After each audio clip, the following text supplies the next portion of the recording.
आज हम ब्राज़ील का मॉडल ऑफ फेडरलिज्म डिस्कस करेंगे। मतलब कि ब्राज़ील ने किस तरीके का फेडरलिज्म अडॉप्ट किया, फेडरल स्ट्रक्चर अडॉप्ट किया, उनके कॉन्स्टिट्यूशन के अंदर क्या वो फेडरल प्रोविजंस हैं, वो सब हम यहाँ पे डिस्कस करेंगे।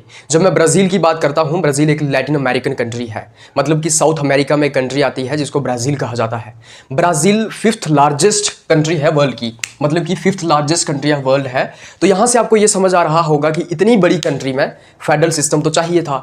इतनी बड़ी कंट्री को चलाने के लिए सिंगल अथॉरिटी से पूरी कंट्री को तो नहीं चलाया जा सकता है। मतलब कि एक ही गवर्नमेंट से, एक ही फेडरल गवर्नमेंट से या एक ही सेंट्रल अथॉरिटी से पूरे देश को नहीं चलाया जा सकता है क्योंकि बहुत बड़ी कंट्री है, 5th लार्जेस्ट कंट्री है वर्ल्ड की।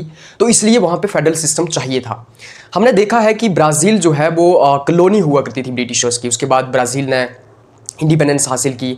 हम देखते हैं कि पोर्चुगीज़ ने ब्राज़ील के ऊपर कंट्रोल किया हुआ था। और उसके बाद फाइनली हम देखते हैं कि 1988 में ब्राज़ील ने अपना एक नया कॉन्स्टिट्यूशन बनाया। तो बड़ा रिसेंट फिनोमिना है। हम देखते हैं कि ब्राज़ील ने 1988 में अपना कॉन्स्टिट्यूशन बनाया है, रिटन कॉन्स्टिट्यूशन। जब मैं federal features of Brazil constitution की बात करता हूं तो उसके अंदर क्या आता है। देखो, जो ब्राज़ील का कॉन्स्टिट्यूशन है जो कि 1988 में बना है, उसके अंदर कुछ फेडरल फीचर्स हैं। उसके अंदर हमें देखने को मिलता है कि ब्राज़ील ने किस तरीके का मॉडल ऑफ फेडरलिज्म अडॉप्ट किया है। सबसे पहले इसके अंदर आता है 3 टायर स्ट्रक्चर। मैंने आपको बताया है कि फेडरलिज्म के अंदर 2 सेट ऑफ गवर्नमेंट होनी चाहिए, 2 टायर सिस्टम होना चाहिए। मतलब कि सेंट्रल लेवल पे भी गवर्नमेंट है, एक सेट वो हो गया, और दूसरा ये है कि स्टेट लेवल पे भी गवर्नमेंट है। ये फेडरलिज्म का एक इसेंशियल फीचर है। लेकिन जब मैं ब्राज़ील की बात करता हूं, वहां पे 3 टायर स्ट्रक्चर है। लाइक इंडिया के अंदर भी 3 टायर स्ट्रक्चर है। हमारे पास सेंट्रल गवर्नमेंट है, हमारे पास स्टेट गवर्नमेंट है, और तीसरे लेवल पे हमारे पास लोकल गवर्नमेंट्स हैं जिनको हम पंचायत और म्यूनिसिपैलिटीज के नाम से जानते हैं, जिनको 73rd कॉन्स्टिट्यूशनल अमेंडमेंट एक्ट के तहत हिंदुस्तान के अंदर लाया गया था। Same goes with Brazil as well. Brazil में भी 3 टायर स्ट्रक्चर है। तो फेडरलिज्म के अंदर 2 टायर स्ट्रक्चर होना चाहिए, 2 सेट ऑफ गवर्नमेंट होनी चाहिए लेकिन यहां पे 3 सेट ऑफ गवर्नमेंट है। तो ये तो और अच्छी बात है ना। अल्टीमेट पर्पस क्या होता है 2 सेट ऑफ गवर्नमेंट के पीछे कि भाई 2 हिस्सों में पावर को डिस्ट्रीब्यूट किया जा रहा है। एक ही अथॉरिटी के पास सारी पावर नहीं है। लेकिन 3 टायर स्ट्रक्चर हो तो 3 सेट में पावर्स को डिस्ट्रीब्यूट यहां पे किया जा रहा है। तो इसका मतलब ये हुआ कि डिसेंट्रलाइजेशन और ज्यादा हो गई, फेडरल स्ट्रक्चर और ज्यादा स्ट्रांग हो रहा है। तो ये तो बहुत अच्छी बात है कि 3 टायर स्ट्रक्चर वहां पे है। मतलब 3 हिस्सों में पावर को बांटा गया है, 3 तरह की गवर्नमेंट वहां पे एग्जिस्ट करती है। जब मैं 3 टायर स्ट्रक्चर ऑफ ब्राज़ील की बात करता हूं, उसके अंदर सबसे ऊपर आती है सेंट्रल गवर्नमेंट, राइट, जिसको हम फेडरल गवर्नमेंट भी कहते हैं।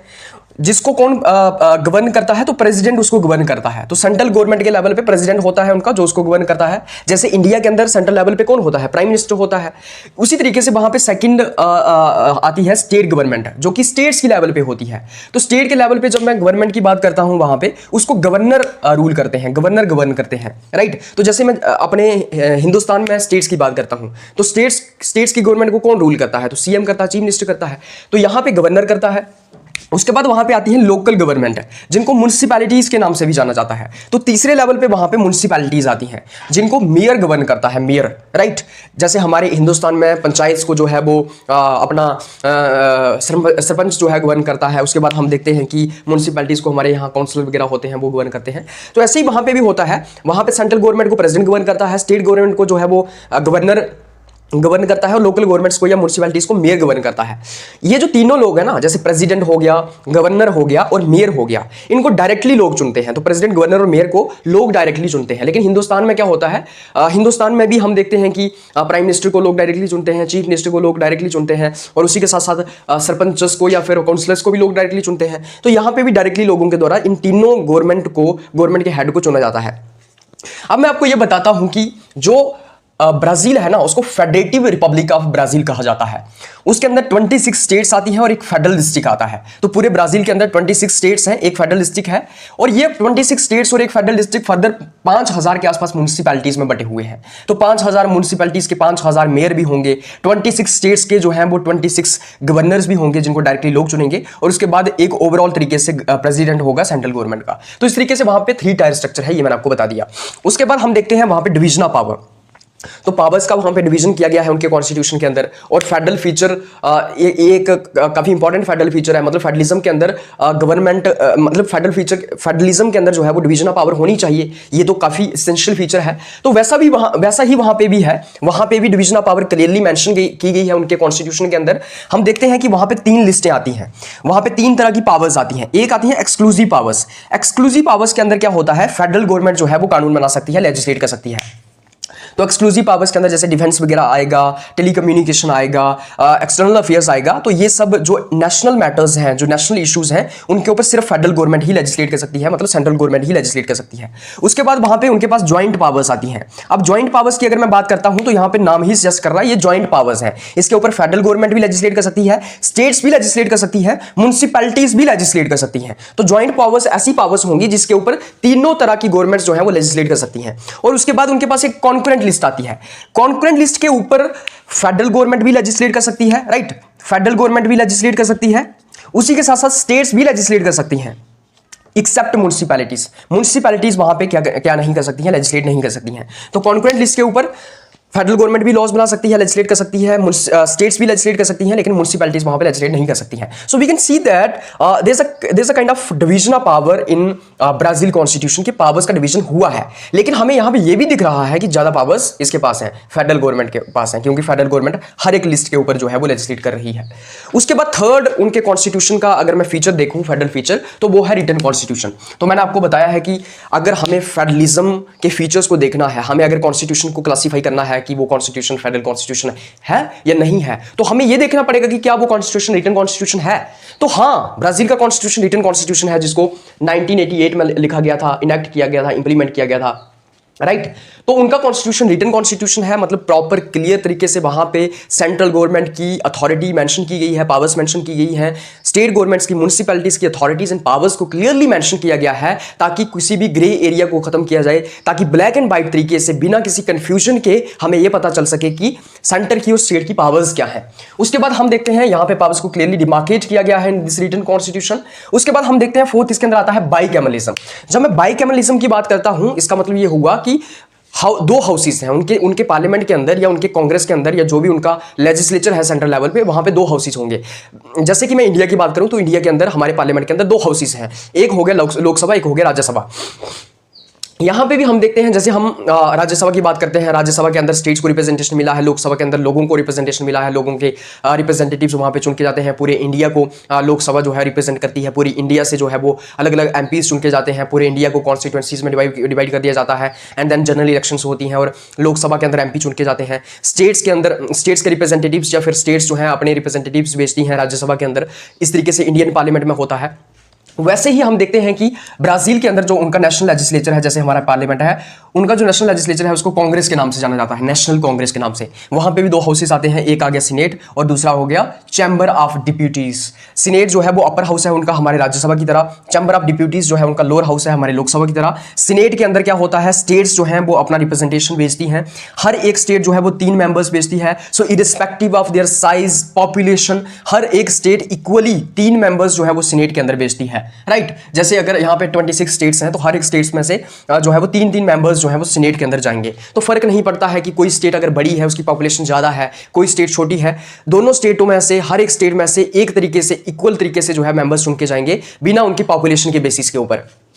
लेकिन जब मैं चैम्बर ऑफ डिप्यूटीज की बात करता हूं तो यहां पे इलेक्शंस कैसे होती हैं, लोकसभा की तरह होती हैं। चैम्बर ऑफ डिप्यूटीज में क्या होता है, पूरे देश को अलग अलग कॉन्स्टिट्यूएंसीज में डिवाइड कर दिया जाता है, डिस्ट्रिक्ट्स में डिवाइड कर दिया जाता है, इलेक्टोरल डिस्ट्रिक्ट्स में डिवाइड कर दिया जाता है। उसके बाद क्या होता है, हर एक कॉन्स्टिट्यूएंसी से एक बंदा चुन के जाता है, जिसको डायरेक्टली लोग वोट करते हैं। वो कहां जाता है, चैम्बर ऑफ डिप्यूटीज के अंदर जाता है। जैसे हमारे यहाँ लोकसभा के अंदर एक एक बंदा जो है हर एक कॉन्स्टिट्यूएंसी से चुन के जाता है, तो वैसा ही कहां पे होता है, हमारे ब्राजील में होता है। तो मैंने आपको बताया कि ये जो बाइकैमरलिज्म है ये होना भी इंपॉर्टेंट है, ये भी एक फेडरल फीचर है। मतलब कि बाइकैमरलिज्म के अंदर हमें देखने को मिलता है कि एक हिसाब से जो है, सबसे पहले तो बाइकैमरलिज्म जो है वो पूरे लोगों को रिप्रेजेंट करता है, पूरे इंडिया को रिप्रेजेंट करता है, क्योंकि वहां पे एक हाउस के अंदर जो लोअर हाउस होता है, वहां पे सारे हिंदुस्तान के जो रिप्रेजेंटेटिव्स हैं वो चुन के जाते हैं। जैसे इंडिया के अंदर लोकसभा के थ्रू हिंदुस्तान के अंदर जो है वो रिप्रेजेंटेटिव्स चुन के जाते हैं, वैसे ही हम देखते हैं कि वहां पे पूरे हिंदुस्तान को रिप्रेजेंट किया जाता है, राइट। उसके बाद हम देखते हैं कि जो दूसरा हाउस होता है, जिसको हम हिंदुस्तान के अंदर राज्यसभा कहते हैं, वहां पे सीनेट कहते हैं, वहां पे स्टेट्स को रिप्रेजेंटेशन मिली होती है कि स्टेट से भी वहां पे जो है वो रिप्रेजेंटेटिव्स चुन के जाते हैं। उसके बाद फिफ्थ फीचर क्या है, फिफ्थ फीचर है independent judiciary, independent judiciary and power of judicial review, power of judicial review. तो ये भी एक इंपॉर्टेंट फीचर होता है फेडरलिज्म का कि इंडिपेंडेंट जुडिशरी होनी चाहिए। अगर कल को कोई डिस्प्यूट राइज होता है फेडरलिज्म के रिलेटेड, सेंटर और स्टेट की पावर्स के रिलेटेड, तो उसको जुडिशरी जो है वो इंडिपेंडेंट तरीके से सॉल्व कर पाए, राइट। इंपार्शियल हो जुडिशरी किसी के दबाव में फैसला ना करे, जुडिशरी किसी की कल्प्रीट ना बन जाए, जुडिशरी के ऊपर किसी का इंटरफेरेंस ना हो, तो इंडिपेंडेंट जुडिशरी वहाँ पे एग्जिस्ट करती है। वहाँ पे पावर ऑफ जुडिशियल रिव्यू भी अवेलेबल है जुडिशरी के पास। तो हम देखते हैं कि जो ब्राज़ील का फेडरल कोर्ट है, federal court and state courts, इन दोनों के पास ये पावर है कि वो फेडरल स्ट्रक्चर के ऊपर अपने फैसले सुना सकते हैं, फेडरल डिस्प्यूट्स के रिलेटेड जो है उनको सॉल्व कर सकते हैं। अगर मान लो फेडरल गवर्नमेंट या फिर स्टेट गवर्नमेंट या फिर म्यूनसिपैलिटीज अगर कोई एक ऐसा कानून बनाती हैं जो कि वायलेट करता हो किसको, फेडरल सिस्टम को या फेडरल स्ट्रक्चर को अगर वो वायलेट करता हो, अगर किसी के भी द्वारा कानून बनाया जाता है फेडरल गवर्नमेंट के द्वारा, स्टेट गवर्नमेंट के द्वारा, म्यूनसिपैलिटी के द्वारा, जो कि फेडरल स्ट्रक्चर को वायलेट करता हो, जो फेडरलिज्म को वायलेट करता हो, जो डिवीजन ऑफ पावर को वायलेट करता हो, तो जुडिशियल रिव्यू का इस्तेमाल करके फेडरल कोर्ट्स और स्टेट कोर्ट्स जो हैं वो जुडिशियल रिव्यू का इस्तेमाल करके उसको नल एंड वॉइड डिक्लेयर कर सकते हैं, मतलब कि वो जो लॉ बनाया गया है किसी भी गवर्नमेंट के द्वारा। तो फेडरल कोर्ट के पास भी और स्टेट कोर्ट्स के पास भी, दोनों के पास ये पावर है कि वो फेडरल डिस्प्यूट्स को सॉल्व कर सकते हैं। किसी भी अगर कोई भी फेडरल डिस्प्यूट चल रहा है तो उसको वो सॉल्व कर सकते हैं और जुडिशियल रिव्यू का इस्तेमाल कर सकते हैं। तो ये एक इंपॉर्टेंट फीचर है। उसी के साथ साथ हम देखते हैं कि वहां पे क्या होता है, वहां पे अगर इन दोनों के डिसीजन से आप सेटिस्फाई नहीं हो तो वहां पे एक कोर्ट ऑफ अपील भी आता है, हाईएस्ट कोर्ट ऑफ अपील जिसको हम बोलते हैं, हाईएस्ट कोर्ट ऑफ अपील। तो अगर किसी के भी डिसीजन से, मतलब फेडरल कोर्ट या फिर स्टेट कोर्ट्स के डिसीजन से आप अगर सेटिस्फाइड नहीं हैं तो वहां पे एक और ट्रिब्यूनल या फिर कोर्ट आता है जिसको वो हाईएस्ट कोर्ट ऑफ अपील या सुप्रीम कोर्ट ऑफ अपील कहते हैं। उसको क्या कहा जाता है, उसका नाम क्या है उस कोर्ट का, तो उसको हम कहते हैं supreme federal tribunal, right. Supreme federal tribunal नाम से जो है वो एक इनका हाईएस्ट कोर्ट ऑफ अपील आता है, सुप्रीम फेडरल ट्रिब्यूनल, राइट। तो ये सुप्रीम कोर्ट ऑफ अपील है, मतलब कि अगर इनके डिसीजन से अगर कोई सेटिस्फाई नहीं है तो हाईएस्ट कोर्ट ऑफ अपील भी आता है जिसको सुप्रीम फेडरल ट्रिब्यूनल कहा जाता है। यहां पे मुद्दा वो जा सकता है। तो अदरवाइज हम बात करें तो फेडरल कोर्ट या स्टेट कोर्ट्स के पास पावर है किसकी, फेडरल डिस्प्यूट्स को सॉल्व करने की, जुडिशियल रिव्यू का इस्तेमाल करने की। लेकिन अगर इनके डिसीजन से भी कोई सहमत नहीं है तो हम एक और कोर्ट वहां पे एग्जिस्ट करता है जिसको सुप्रीम कोर्ट ऑफ अपील भी कहा जाता है, जिसका नाम है सुप्रीम फेडरल ट्रिब्यूनल, जिसको एसटीएफ भी कहा जाता है, एसटीएफ। तो इस तरीके से हम देखते हैं वहां पे इंडिपेंडेंट और इंपार्शियल जुडिशरी है, पावर ऑफ जुडिशियल रिव्यू है, ताकि फेडरलिज्म को बचाया जा सके, कॉन्स्टिट्यूशन को जो है वो उसको प्रोटेक्ट किया जा सके। ये जो इंडिपेंडेंट जुडिशरी होती है ये गार्जियन ऑफ कॉन्स्टिट्यूशन के तौर पे काम करती है, ताकि जो हमारा कॉन्स्टिट्यूशन है या कॉन्स्टिट्यूशनल प्रोविजंस हैं, जो फीचर्स हैं फेडरल फीचर्स, उनको प्रोटेक्ट किया जा सके। तो इस तरीके से हम देखते हैं कि ब्राजील का मॉडल ऑफ फेडरलिज्म किस तरीके का है। इस तरीके का मॉडल ऑफ फेडरलिज्म ब्राजील के अंदर एग्जिस्ट करता है। अमेरिका के साथ इतना ज़्यादा सिमिलर भी नहीं है, अमेरिका से थोड़ा सा अलग है, सेंटर के पास थोड़ी ज़्यादा पावर्स हैं, तो थोड़ा यूनिक टाइप ऑफ फेडरलिज्म हमें ब्राज़ील का देखने को मिलता है। हमें ये भी देखने को मिलता है कि पहले ब्राज़ील के अंदर फेडरलिज्म हुआ करता था 1988 से पहले भी, फिर उसके बाद मिलिट्री का कूप होता है, उसके बाद दोबारा से फेडरलिज्म अडॉप्ट किया जाता है ब्राज़ील के अंदर। तो ये कहानी है, this was a story so for with respect to federalism in Brazil. तो इस लेक्चर में बस इतना ही, मिलेंगे आपके साथ नेक्स्ट लेक्चर लेके। और साथ ही साथ अगर आपको इस लेक्चर का PDF चाहिए तो आप इस वीडियो की डिस्क्रिप्शन में जा सकते हैं, वहाँ पे टेलीग्राम चैनल का लिंक दिया होगा, वहाँ से आप टेलीग्राम चैनल ज्वाइन कर सकते हैं, आपको PDF मिल जाएगा। बस एक टॉपिक बचा है इसके बाद, और उसके बाद हमारा जो ये किताब है, जो हमारा फेडरलिज्म है, कंपैरेटिव फेडरलिज्म वाली बुक, ये खत्म हो जाएगी। हमें सिर्फ और सिर्फ निजेरियन मॉडल ऑफ फेडरलिज्म पढ़ना है इसके बाद, दैट्स इट। तो thank you so much for joining, bye bye, take care.